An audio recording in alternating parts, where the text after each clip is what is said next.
Hoje no canal a gente tem a honra de receber um cara bem legal, um cara que fala de música como poucos, um cara que conhece música como poucos. Hoje a entrevista é com Luiz Felipe Carneiro, do canal Alta Fidelidade. Roda a vinheta aí.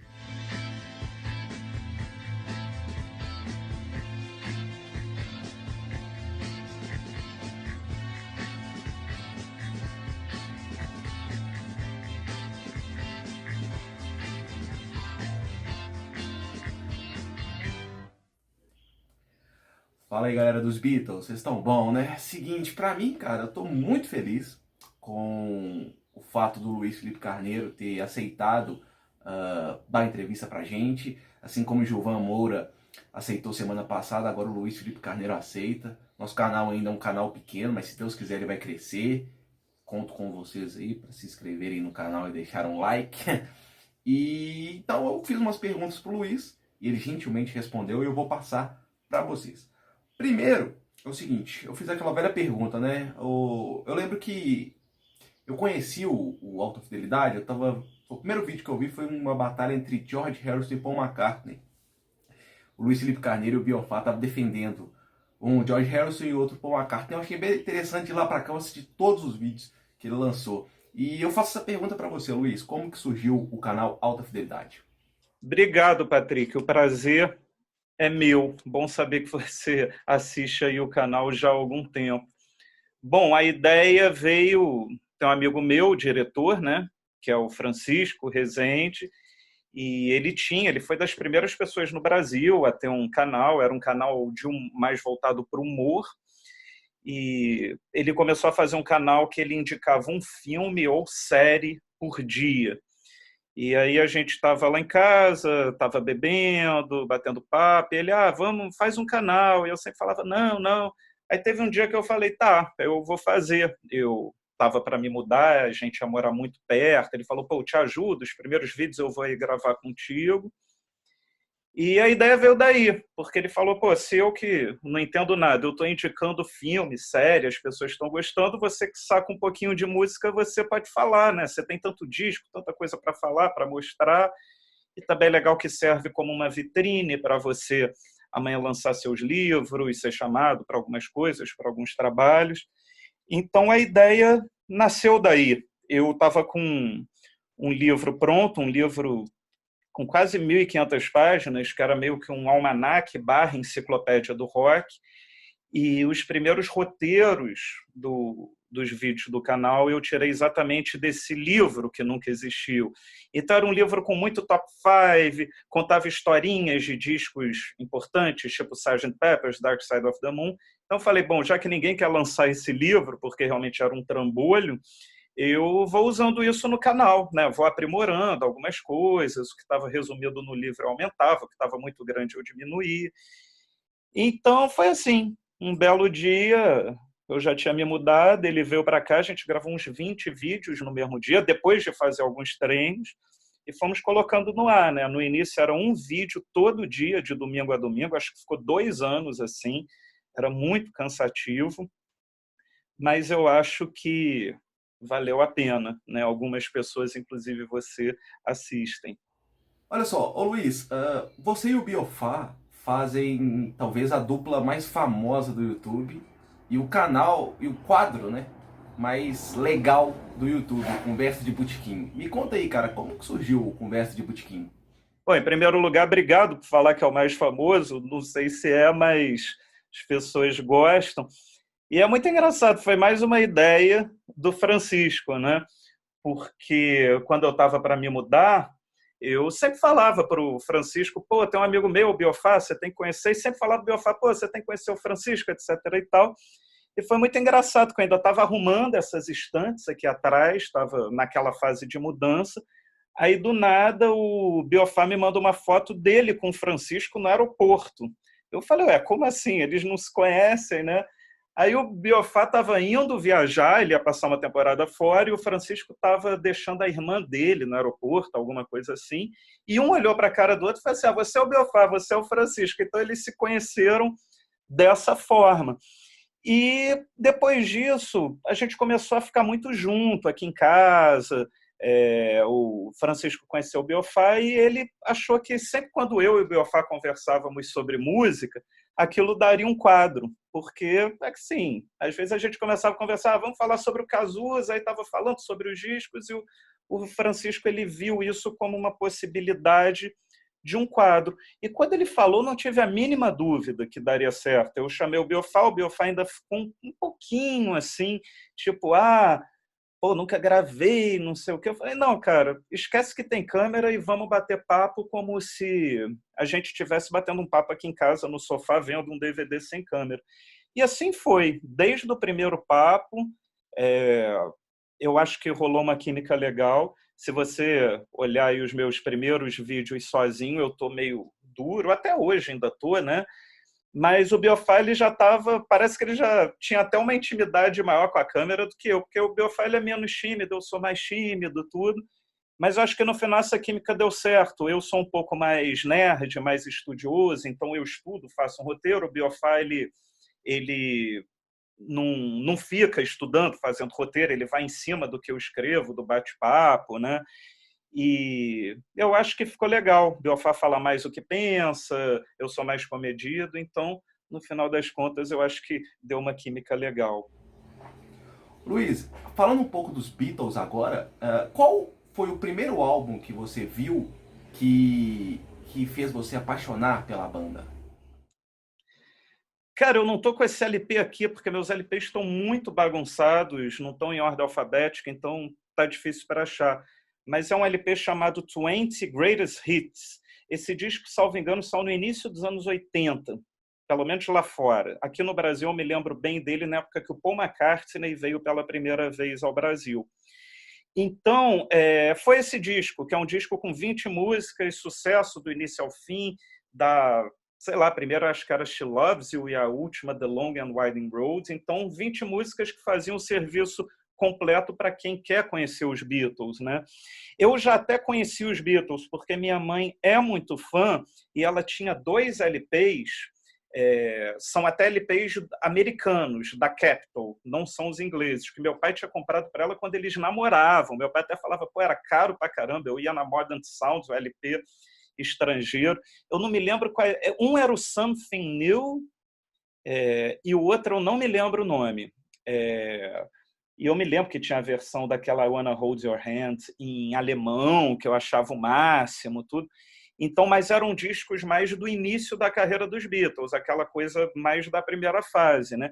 Então, eu já gostava dos Beatles, mas o que me fez apaixonar realmente por essa banda foi o 20 Greatest Hits. Me lembro do dia que eu comprei o LP, eu queria o LP, só que não era meu aniversário, não era nada, e meu pai estava junto, aí eu mostrei para ele, pô, compra esse de presente para minha mãe.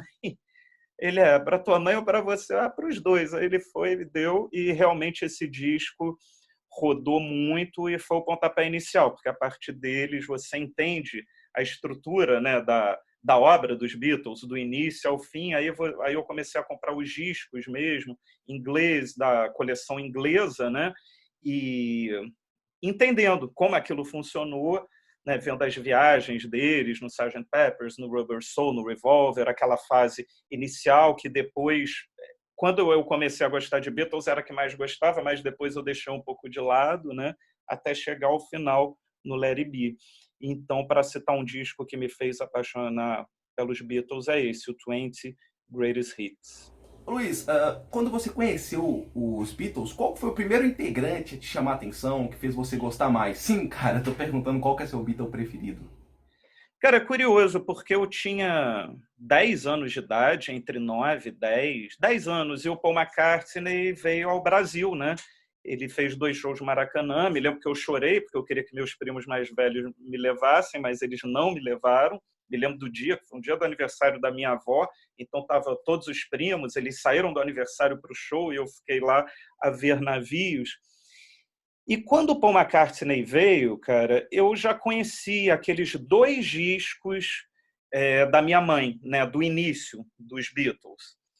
Mas eu acabei conhecendo mais os Beatles por causa do Paul McCartney. Muitas músicas dos Beatles, a primeira vez que eu escutei foi o especial da Rede Globo, que eles fizeram em cima do show do Maracanã. Era um especial de 1 hora, eu me lembro que eu gravei num VHS e fiquei 2 anos vendo aquilo todo dia, sabe? Eu sabia todas as frases de cor, Minha Gatinha, Linda, e tinha muitas músicas lá. Eu me lembro que tinha o Hey Jude, o Let It Be, realmente era um especial muito bom, eles realmente pegaram o melhor, né? A Rede Globo fez muito bem. Então, cara, é o Paul, por causa disso. Foi ele que me apresentou aos Beatles, sabe? Então, é o Beatle que eu mais gosto e também é o Beatle que a gente acaba tendo mais contato, né? Porque antes da pandemia ele estava sempre no Brasil, todo ano dando show. Eu conheci vários lugares do Brasil por causa do Paul McCartney, né? Lugares que eu nunca tinha ido, acompanhando os shows dele. Então, não tem... Pô, eu adoro John Lennon, tudo, mas o Paul ele está mais próximo, né? Eu me lembro que quando ele veio ao Maracanã naquele show que eu não fui, saiu um LP duplo, All the Best, e eu escutava aquilo. Então, quando eu vi lá o show o especial da Globo, eu nem sabia direito muito, pô, isso é Paul McCartney ou é Beatles, sabe? Eu ficava meio enrolado. Então, no primeiro momento, eu posso dizer que, para mim, os Beatles eram Paul McCartney. Então, realmente, ele é o mais especial, até por conta desses shows que ele faz até hoje, né? Ele acaba ficando mais próximo. Então, realmente, é o Paul McCartney. Ô Luiz, em relação aos Wings, eu tenho uma pergunta que é meio difícil de responder, assim, para você, primeiro, como você conheceu os Wings, e você acha que o Paul McCartney ter formado outra banda depois dos Beatles, os Wings ocupou a lacuna que os Beatles deixou? Os fãs puderam se contentar mais com os Wings depois dos fins dos Beatles? Cara, eu conheci os Wings exatamente nesse disco que eu acabei de falar, o All the Best, e eu nem sabia direito a diferença. Para mim era tudo Paul McCartney. Depois que eu vi, não, teve o Wings, né? Aí eu comecei a pesquisar, comprei alguns discos do Paul McCartney. Eu já tinha o Flowers in the Dirt, mas eu fui comprar os antigos. Eu vi, caramba, Wings, o que é isso, né? Live and Let Die.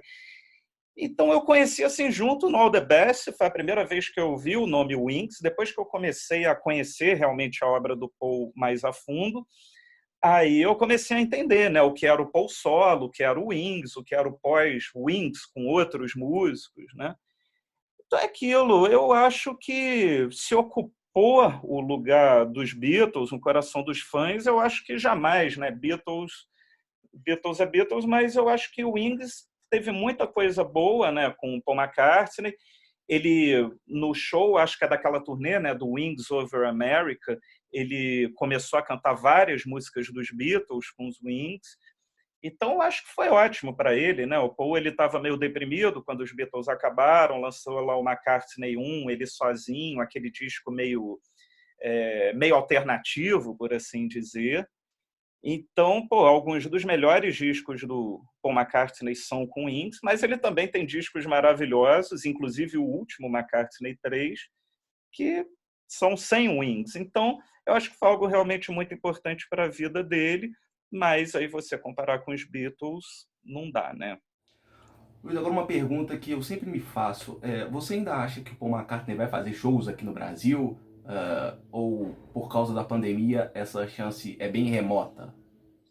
Cara, eu espero que a gente veja, né? Eu estava vendo vários, eu acho que eu conto uma parede de contar, eu já tinha visto 25 shows do Paul McCartney, né, entre Brasil e Estados Unidos, e o Brasil realmente virou um lugar especial para ele, porque o pessoal aqui no Brasil gosta dele, ele tem público, o Brasil é um país de dimensões continentais, então ele pode dar show em vários estados, que sempre vai ter alguém, ele sempre pode voltar a São Paulo. São Paulo acho que ele poderia ir todo ano, que sempre é ter público. O Rio talvez um pouquinho menos, mas quando ele vem, ele sempre tem muito público. Aí, às vezes, pinta lá em Fortaleza, em Brasília, Salvador, Florianópolis, né? E vai rodando. Então, cara, eu acho que a gente vai ver, eu espero que sim, né? Às vezes eu me pergunto se a gente ainda vai ver show internacional no Brasil, porque o Brasil está se transformando num país que está complicado, né? Então, não sei se um artista, se a pandemia não for controlada,